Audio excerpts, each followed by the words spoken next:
Assalamualaikum warahmatullahi wabarakatuh. Selamat siang, salam sejahtera buat kita semua. Anak-anak sehat semua untuk hari ini? Alhamdulillah sehat semua ya. Tetap jaga kesehatan, jaga jarak, ikuti protokol kesehatan COVID tahun ini. Baik, hari ini kita belajar kembali tentang peralatan teknologi informasi dan komunikasi atau materi mata pelajaran TIK di pertemuan yang kedua. Untuk minggu yang lalu kalian udah belajar tentang pengertian teknologi informasi dan komunikasi, kemudian pengenalan tentang TIK dan sebagainya. Kemudian untuk pertemuan kali ini kita akan melanjutkan materi yaitu tentang peralatan teknologi informasi dan komunikasi. Nah, untuk teknologi informasi dan komunikasi untuk berkaitan dengan peralatannya, peralatan ini kita gunakan atau digunakan dari zaman dahulu sampai dengan zaman sekarang, yaitu dibagi dua zaman. Yang pertama adalah peralatan komunikasi di zaman dahulu. Untuk peralatan komunikasi zaman dahulu adalah peralatan komunikasi yang digunakan di zaman prasejarah, di mana peralatan dulu untuk berkomunikasi antara individu dan individu lain yaitu menggunakan namanya papirus. Papirus ini adalah berbentuk kertas, di mana di zaman dahulu untuk digunakan dalam berkomunikasi. Yang kedua yaitu beregu. Beregu ini adalah salah satu peralatan komunikasi, yaitu yang digunakan alat komunikasi tradisional dari masyarakat Aceh. Nah, ini adalah untuk gambarnya atau tampilannya. Kemudian peralatan komunikasi zaman dulu yang masih bisa digunakan atau dimanfaatkan sampai saat ini adalah namanya kentongan. Nah, kalau kentongan ini kalian udah familiar, udah paham semua bentuk dari kentongan. Ini salah satu contoh dari kentongan. Nah, ini adalah merupakan alat komunikasi pada zaman dahulu atau zaman kuno. Kemudian untuk peralatan komunikasi teknologi informasi komunikasi yang kedua yaitu peralatan teknologi informasi dan komunikasi zaman modern atau zaman saat kita ini, atau dimana orang udah mengenal namanya teknologi atau listrik lah pada umumnya. Dimana peralatan teknologi ini di zaman modern terus yang pertama adalah surat kabar atau bisa kenal dengan mungkin koran, majalah dan sebagainya. Kemudian ada radio yaitu untuk memberikan informasi yang berbentuk menggunakan sinyal atau menggunakan suara. Kemudian yang ketiga ada telepon atau telepon pada awalnya bukan seperti hanya yang kita lihat pada saat ini seperti HP, itu bukan, tapi telepon hanya seperti telepon rumah ya. Kemudian kalau kita lihat dari sejarah telepon, siapa penemu telepon? Nanti dibuka lagi buku pada saat kalian kelas waktu SD yang lalu ya. Oke, yang selanjutnya ada televisi. Nah, untuk televisi, kalian udah pernah lihat televisi semua? Tentunya udah semua ya. Berarti di tempat kalian udah ada di rumah itu ada televisi, bahkan ada yang lebih dari satu televisi ada di rumah kalian. Kemudian yang selanjutnya ada komputer. Nah, komputer inilah merupakan media atau alat teknologi informasi komunikasi yang sangat pesat perkembangannya pada saat ini, yang digunakan atau dimanfaatkan dari untuk berbagai macam bidang atau berbagai macam hal. Baik, nah, untuk kesempatan kali ini kita akan mempelajari tentang komputer dari beberapa peralatan teknologi informasi dan komunikasi modern, yaitu adalah komputer. Tentunya komputer, kalian tahu apa itu komputer? Nah, ini adalah gambar dari PC atau personal komputer atau komputer yang biasa kalian lihat mungkin kalau kalian main ke warnet atau di rumah dan sebagainya. Atau biasa juga kalian lihat komputer jinjing yaitu namanya laptop atau notebook. Nah, ini adalah beberapa contoh dari peralatan atau tampilan komputer, baik komputer PC atau personal komputer ataupun komputer jinjing atau laptop.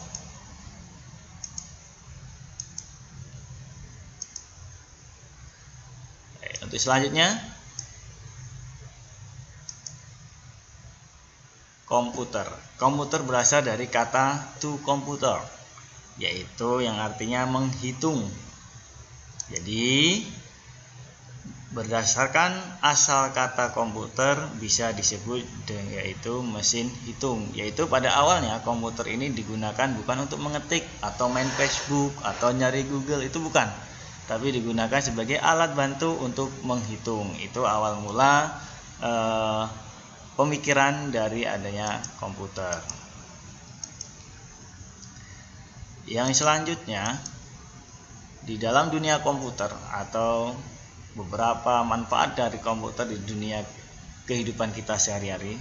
Yang pertama adalah apa yang dimaksud dengan literasi komputer, yaitu atau digital literacy, di mana banyak orang mencari informasi sekarang melalui komputer.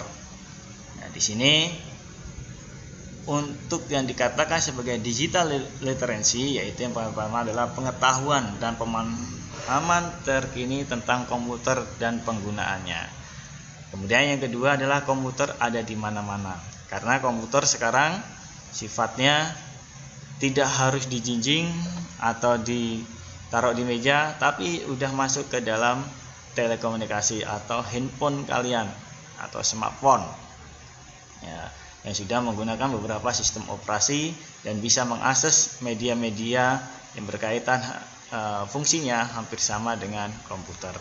Dan di sini ada beberapa tampilan fungsi dari komputer, baik digunakan untuk pembelajaran, untuk hiburan, kemudian untuk kerjaan dan sebagainya. Nah,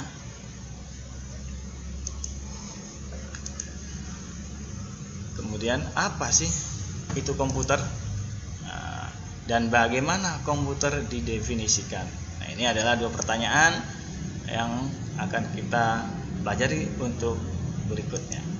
Untuk selanjutnya ini, yang pertama adalah komputer adalah perangkat elektronik yang beroperasi di bawah kendali instruksi yang tersimpan dalam memorinya sendiri. Jadi komputer itu akan bekerja sesuai dengan perintah si pembuatnya atau penggunanya. Seperti halnya mungkin kalian melihat robot itu nggak akan bisa berpikir seperti halnya manusia. Dia akan mengikuti perintah yang diberikan oleh manusia itu sendiri. Itu adalah pengertian dari komputer. Kemudian untuk yang selanjutnya, bagaimana komputer didefinisikan?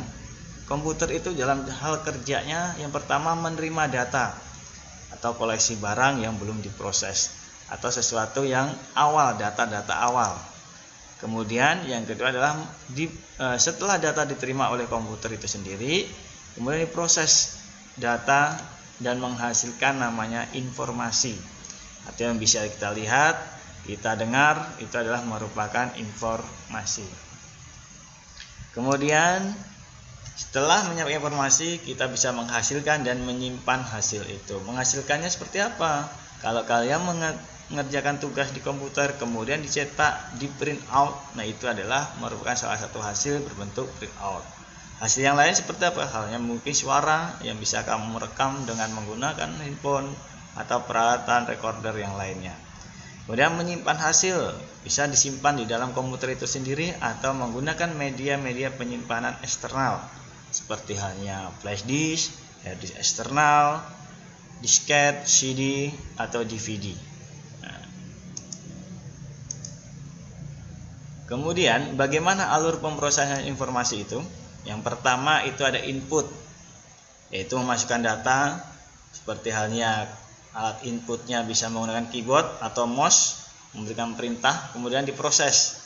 Yang kedua, proses yaitu bisa berbentuk pengeditan teks dan sebagainya, atau hal-hal lain yang bisa melakukan perintah-perintah yang dilakukan perintah-perintah oleh pengguna komputer itu sendiri. Kemudian output, keluaran. Kalau tadi Bapak sampaikan, kalau kalian mengetik kemudian dicetak akan keluarlah sebuah kertas dengan ada tulisannya, yaitu adalah merupakan sebuah output. Ada juga output berbentuk suara, seperti hanya rekaman menggunakan mic, akan diproses di dalam komputer kemudian dikeluarkan menggunakan speaker. Kemudian stroke ada penyimpanan, ya media penyimpanan. Tadi bisa data itu atau informasi itu tidak dicetak atau tidak dikeluarkan suara, cuman akan disimpan di flash disk, mungkin hard disk eksternal ataupun CD, DVD. Kalau kalian bisa lihat DVD player, bisa di DVD player, CD-nya dan sebagainya. Kemudian yang selanjutnya ada communication. Ya, dia di sini digunakan untuk berkomunikasi antar pengguna komputer itu sendiri. Nah, ini salah satu bentuk datanya, ada berbentuk kayak dicetakan informasi raport dan hasil data yang lainnya. Kemudian komputer dan pengolahan informasi.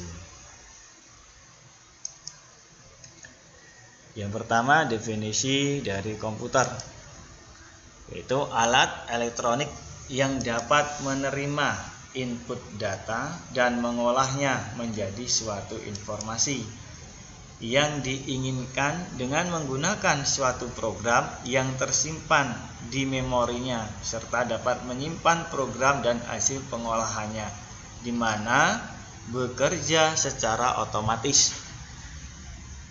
Jadi komputer ini tadi saya sampaikan merupakan alat elektronik yang dimana dia akan mengerjakan sesuai dengan perintah si pengguna. Kalau dia diminta untuk mengetikkan atau menampilkan teks dengan menginputkan data melalui keyboard, dia akan menampilkan pula dengan tampilan yang kita tekan di keyboard itu sendiri, dan akan menghasilkan apa yang ada tampil di depan monitor itu. Dan pemrosesannya secara otomatis, seperti halnya kalau dalam hitung-menghitung. Nah, seperti halnya kalian pernah masuk ke Indomaret atau Alfamart, di mana di situ pada kasir pada saat kalian akan membayar, di mana kasir akan mengecek barangnya, harga barang dan sebagainya. Makanya setiap barang yang ada di situ harganya akan sama semua, karena mereka akan menggunakan input datanya menggunakan barcode atau barcode.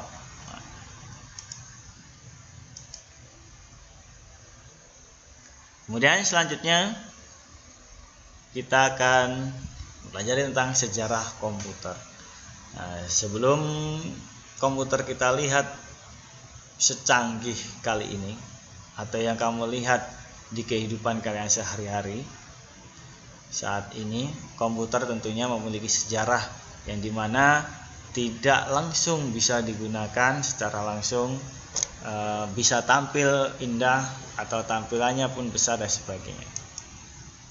Nah, ini yang pertama, komputer yaitu terdiri dari beberapa generasi. Yang pertama atau generasi pertama yaitu tahun 1946 sampai dengan 1959.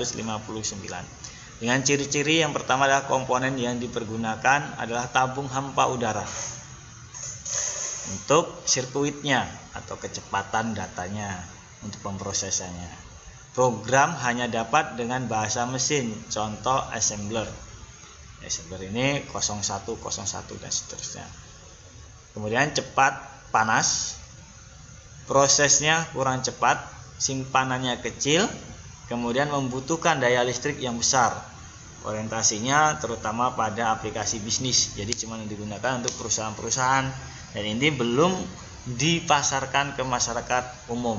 Jadi hanya perusahaan yang menggunakan komputer atau peralatan teknologi komputer ini. Contoh yang yang sudah menggunakan komputer pada tahun 1946 sampai dengan 1959 adalah UNICEF 1 atau Universal Automatic Computer, SEAT, GIL 15, SWAX dan UNIX. Kemudian generasi kedua, yaitu diawali dari tahun 1959 sampai dengan 1965. Dengan ciri-ciri komponen yang dipergunakan adalah transistor. Transistor itu kalau kalian lihat di alat elektronik sekarang banyak transistor. Ya, kalau kalian buka semua lampu buklam yang menggunakan lampu LED ataupun lampu-lampu yang berwarna putih, kalau kita buka di dalam itu kotaknya itu di dalam bukan kacanya ya. Nah, di situ banyak seperti halnya kayak yang warna hijau, hitam dan sebagainya yang kayak tabung kecil. Nah, itu bukan transistor. Program yang kedua, program dibuat dengan bahasa tingkat tinggi. Kemudian menggunakan simpanan luar magnetic tapes dan magnetic disk. Ini sudah menggunakan magnet dia yang berbentuk removable disk yang membutuhkan daya listrik lebih sedikit, tidak sebesar dari generasi pertama tadi. Mempunyai kemampuan real time dan time sharing. Itu proses pada saat itu dan hasilnya pun langsung bisa kita lihat. Ukuran fisik komputer lebih kecil, proses operasi sudah cepat sampai jutaan operasi per detik. Jadi prosesnya bisa langsung dirasakan pada saat itu dalam kegiatan pemrosesan datanya. Kemudian kapasitas memori utamanya sudah lebih besar. Contoh yang sudah mengembangkan komputer generasi kedua ini adalah dari IBM 1401 dan IBM 7090 LX 2. Nah, ini yang sudah menggunakan komputer generasi kedua. Kemudian yang ketiga atau komputer generasi ketiga, yaitu dimulai dari tahun 1965 sampai dengan 1970. Itu ciri-cirinya, yang pertama, komponen yang dipergunakan adalah IC atau Integrated Circuit. Yang kedua, peningkatan dari softwarenya lebih cepat dan lebih tepat. Ukuran kecepatan sampai dengan nanosecond atau miliar.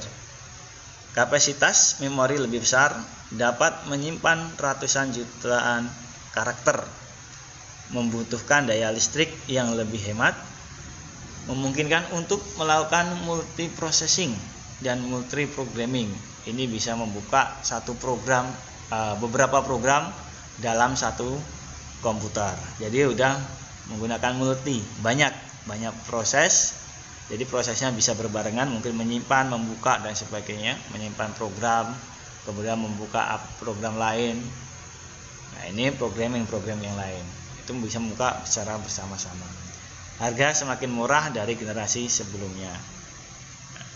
Kemudian kemampuan melakukan komunikasi data dari satu komputer ke komputer lain, misalnya alat komunikasi telepon. Jadi udah bisa digunakan untuk internet. Itu bisa digunakan untuk komunikasi dengan menggunakan telepon. Pada tahun sampai dengan tahun 70 ini yang udah menggunakan komputer generasi ketiga adalah dari perusahaan IBM, yaitu diberi nama dengan IBM 390. Kemudian selanjutnya adalah komputer generasi keempat, yaitu komputer yang diawali dari tahun 1970 sampai dengan sekarang. Nah, ciri-cirinya adalah menggunakan LSI atau Large Scale Integration atau Bipolar Length Scale. Kemudian menggunakan integration, dikembangkannya komputer mikro atau komputer kecil yang menggunakan mikroprosesor. Kemudian yang terakhir adalah semikonduktor yang berbentuk chip untuk internal memory. Jadi untuk menyimpan data-datanya, seperti halnya kalau kalian lihat robot, mungkin di situ kan dipasang chip. Untuk apa? Untuk pengaturan robot itu sendiri. Ya. Di sini yang menggunakan adalah dari perusahaan BMC, IBM dan Apple. Ini adalah menggunakan komputer generasi keempat. Kemudian komputer generasi kelima atau generasi terbaru, yaitu ciri-cirinya menggunakan VLSI atau Very Large Scale Integration Kemudian yang kedua, dikembangkannya Joseph jenis teknologi yang memungkinkan bisa menggantikan chip yang dapat memproses triliunan operasi per detik. Pelopori oleh Jepang yang dikembangkan oleh ICOT, Institute for New Computer Technology. Ini yang menggunakan adalah IBM ASCII dan kecepatan lebih dari 1,3 triliun per detiknya. Ini adalah komputer generasi kelima.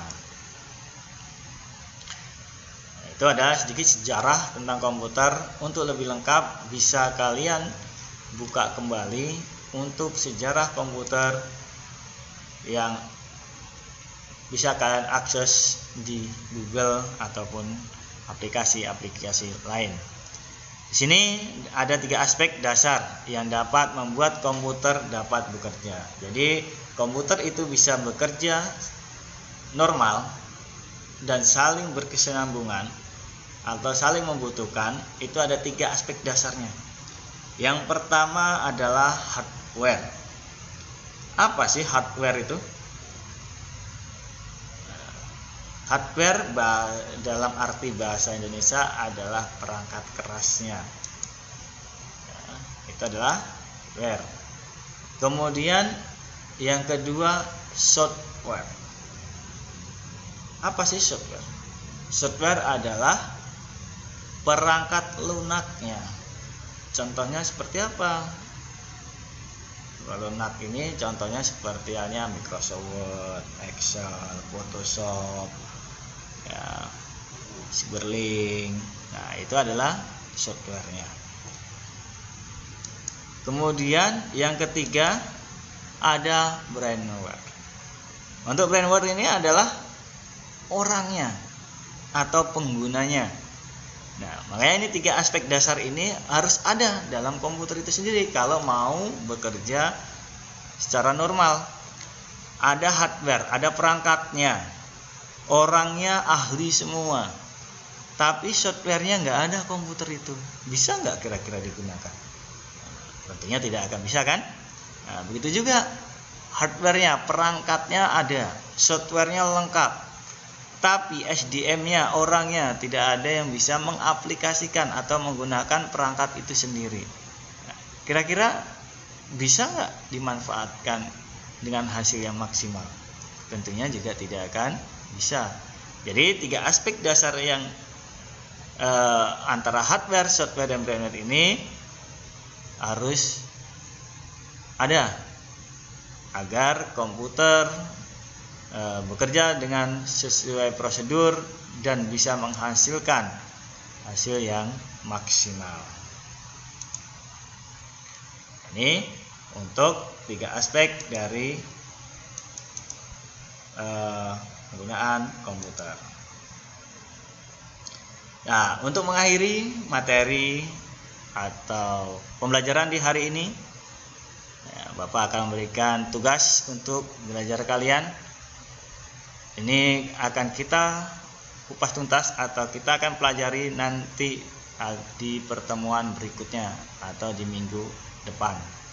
Nah, silakan kalian bisa mengerjakan tugas-tugas ini dengan mencari referensi-referensi dari buku-buku referensi lain atau dari media-media pembelajaran lain.